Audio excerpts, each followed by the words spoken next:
வணக்கம். 2026 தமிழ் புத்தாண்டு வாழ்த்துக்கள். உங்களுக்கும் வாழ்த்துக்கள்.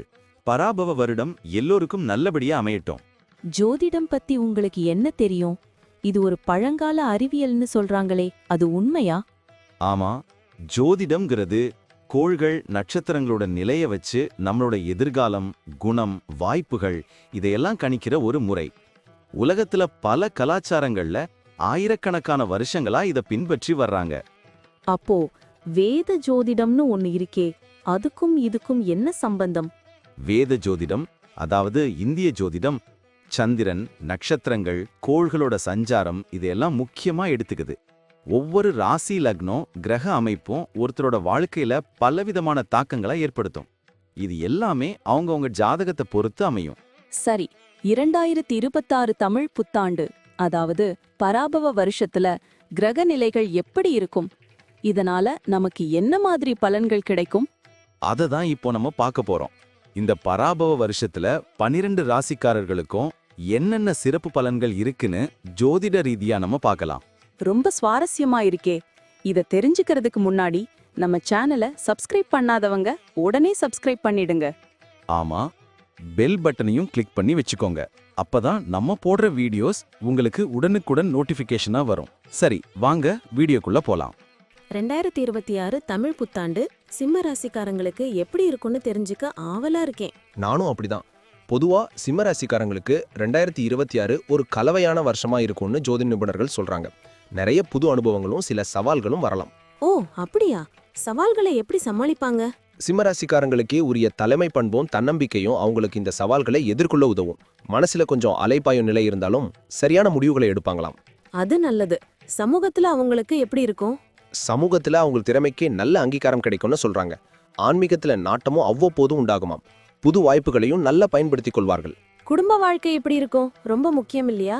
ஆமா, குடும்ப வாழ்க்கையில கொஞ்சம் கவனம் தேவை. ஜூன் மாசத்துக்கு அப்புறம் குரு பகவான் 12ஆம் வீட்டுக்கு பயிற்சி ஆவதால் செலவுகள் அதிகரிக்க வாய்ப்பு இருக்கு. ஐயோ, செலவுகள் அதிகரிக்குமா? வேற என்னென்ன சவால்கள் இருக்கும்? குடும்ப உறுப்பினர்களுக்குள்ள கருத்து வேறுபாடுகள் வரலாம்னு சொல்றாங்க. பொறுமையா கையாள்றது ரொம்ப முக்கியம். சுப நிகழ்ச்சிகள் கொஞ்சம் தாமதமாகலாம். குழந்தைகளால கூட சில சமயங்கள்ல மனக்கவலை வரலாம். அப்படியானா நல்ல விஷயங்கள் எதுவும் இல்லையா குடும்பத்துல? இருக்கு. மூத்த உறுப்பினர்களோட ஆதரவு கிடைக்கும். குடும்பத்துல புது பொருட்கள் வாங்குவாங்க. விட்டு கொடுத்து போறது நல்லதுன்னு அறிவுறுத்துறாங்க. தொழில் வியாபாரம் எப்படி இருக்கும்? அதுலயாவது நல்ல முன்னேற்றம் இருக்குமா?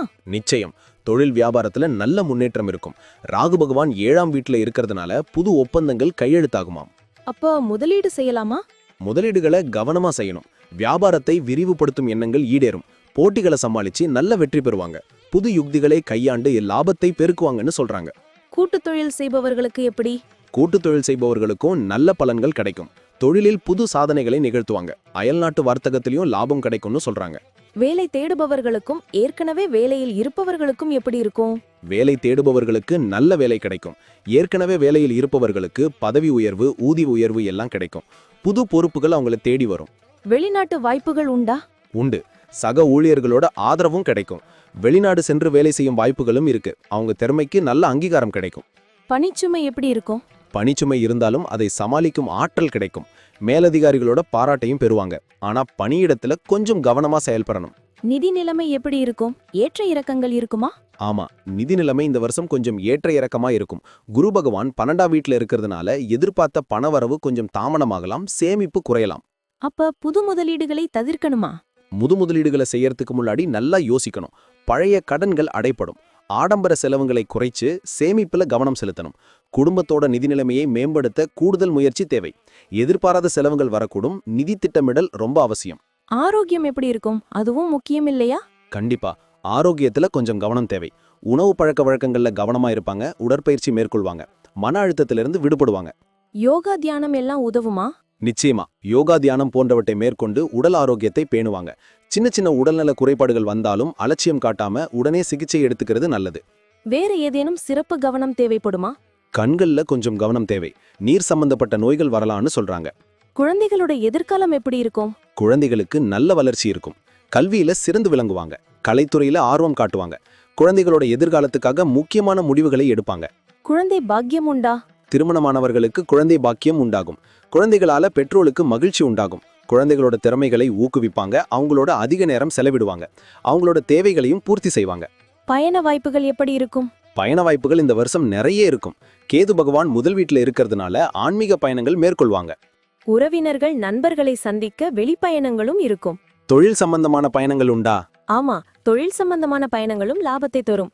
பயணங்கள் அவங்களுக்கு புத்துணர்ச்சியையும் மகிழ்ச்சியையும் கொடுக்கும். புது இடங்களை கண்டறிந்து மகிழ்வார்கள். பயணங்கள்ல பாதுகாப்பா இருக்கிறது நல்லது. சனி, குரு, ராகு, கேது இந்த கிரகங்கள்லாம் என்ன பலன்களை கொடுக்கும்? சனி பகவான் 8ஆம் வீட்ல இருக்கிறதுனால எதிர்பாராத நன்மைகளும் சவால்களும் உண்டாகும்.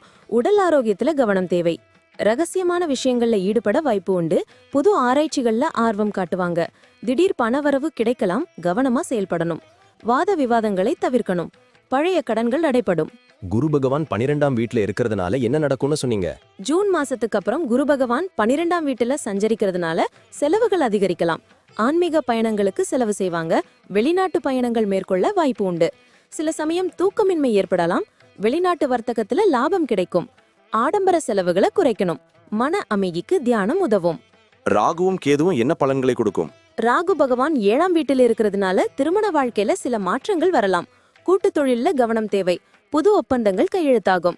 வெளிநாட்டு வர்த்தகத்துல லாபம் கிடைக்கும். புது உறவுகள் உருவாகும். கணவன் மனைவி உறவுல புரிதல் தேவை. புது வாழ்க்கையில நல்ல பேர் கிடைக்கும். பயணங்கள் மேற்கொள்ள வாய்ப்பு உண்டு.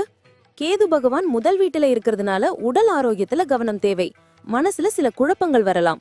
ஆன்மீக நாட்டம் அதிகரிக்கும். தனிப்பட்ட வாழ்க்கையில சில மாற்றங்கள் உண்டாகும். சுய முன்னேற்றத்துல கவனம் செலுத்துவாங்க. யோகா தியானம் மேற்கொள்றது நல்லது. திடீர் பயணங்கள் மேற்கொள்ள வாய்ப்பு உண்டு. மனசுல தெளிவு தேவை. மொத்தமா பார்க்கும்போது சிம்ம ராசிக்காரங்களுக்கு இந்த வருஷம் எப்படி இருக்கும்? ஒட்டுமொத்தமா பார்க்கும்போது 2026 தமிழ் புத்தாண்டு சிம்ம ராசிக்காரங்களுக்கு ஒரு கலவையான ஆண்டா இருக்கும். அவங்க புது வாய்ப்புகளையும் சவால்களையும் எதிர்கொள்ள அவங்க தயாரா இருப்பாங்க. அவங்க தலைமை பண்பும் தன்னம்பிக்கையும் அவங்களுக்கு உதவும். குடும்பத்திலையும் வேலையிடத்திலையும் பொறுமையா செயல்படுறது நல்லது. இந்த வருஷம் அவங்களுக்கு நிறைய அனுபவங்களை தேடி தரும். எல்லா துறைகளையும் முன்னேற்றம் காண முயற்சி தேவை. எதிர்காலம் பிரகாசமா இருக்கும். இவ்வளவு நேரம் நம்ம பார்த்த இந்த பலன்கள்லாம் பொதுவானவை மட்டும்தான். ஆமாங்க, உங்களுடைய தனிப்பட்ட ஜாதகத்தை பொறுத்து சில விஷயங்கள்ல மாற்றங்கள் இருக்கலாம். இருந்தாலும் நாங்க சொன்ன பெரும்பாலான விஷயங்கள் உங்க வாழ்க்கையில நடக்கும்னு நம்புறோம். இந்த வீடியோ உங்களுக்கு பிடிச்சிருந்தா மறக்காம லைக் பண்ணுங்க, உங்க நண்பர்களோட ஷேர் பண்ணுங்க, அப்புறம் நம்ம சேனலை சப்ஸ்கிரைப் பண்ணுங்க. பக்கத்துல இருக்கிற ஆல் பட்டனையும் கிளிக் பண்ணி வச்சுக்கோங்க. அப்பதான் நாங்க புதுசா போடுற வீடியோக்கள் உங்களுக்கு உடனுக்குடன் நோட்டிபிகேஷனா வரும். உங்களுடைய எதிர்கால வெற்றிக்கு எங்களுடைய மனமார்ந்த வாழ்த்துக்கள். நம்பி வாழ்க வளமுடன்.